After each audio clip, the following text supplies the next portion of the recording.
ஜெய் ஸ்ரீ கிருஷ்ணா, ஜெய் ஜெய் ஸ்ரீ கிருஷ்ணா. ஆண்டாள் திருவடிகளை சரணம்.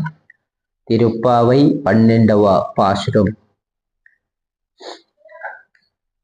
கண்ணைத்திலம் கற்றைருமை கன்றுக்கிறங்கி நீனைத்துமலை வலியோ நின்று பால் சோரா நனைத்திலம் சேராக்கும் நற்செல்வன் தங்காயோ பனித்தைலை வீல நின் வாசல் கடைப்பட்டி சினத்தினால் தென்னிலக்கை கோமானை செற்றான் மனத்துக்கி நியானை படாவும் நீவாய் திருவாய் இனத்த நெலிந்திராய் ஈதென்னா பேருருக்கம் ஆனை தில்லத்தாரு మనిందేలో మరిందేలో రెంబవాయ్. అద్భుతమైనటువంటి ఈ యొక్క 12వ పాశురం తెలుగు భావం ఏమనగా, లేగ దూడలను తలుచుకొని గేదెలు పాలను నిరాటకంగా స్రవిస్తూ ఉన్నాయి.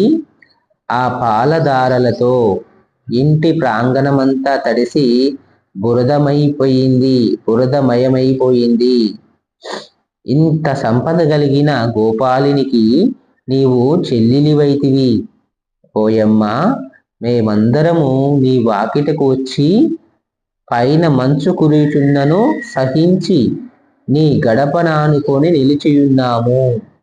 పైన మంచు కురియుచున్నది, క్రింద పాలధారలు బురద చేయుచున్నవి. మేమంతా మనస్సులో మాధవునే నింపుకొని ఉన్నాము.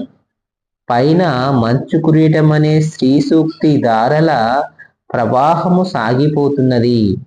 కాళ్ళ క్రింద పాలధారలని ఆచార్య ఉపదేశ ప్రవాహము సాగిపోతున్నది.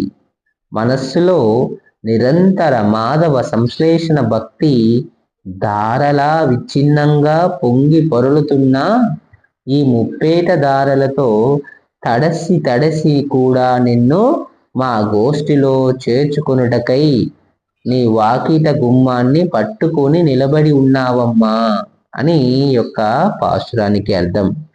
ఆనాడు సీతమ్మను అపహరించాడన్న క్రోధముతో పరమాత్ముడైన శ్రీరాముడు ఆ స్వర్ణలంకాధిపతి అయిన 10 తలల రావుణ్ణి మట్టుబెట్టిన వాని గుణగణాలను స్తుతిస్తున్నాము, కీర్తిస్తున్నాము, పాడుతున్నాము.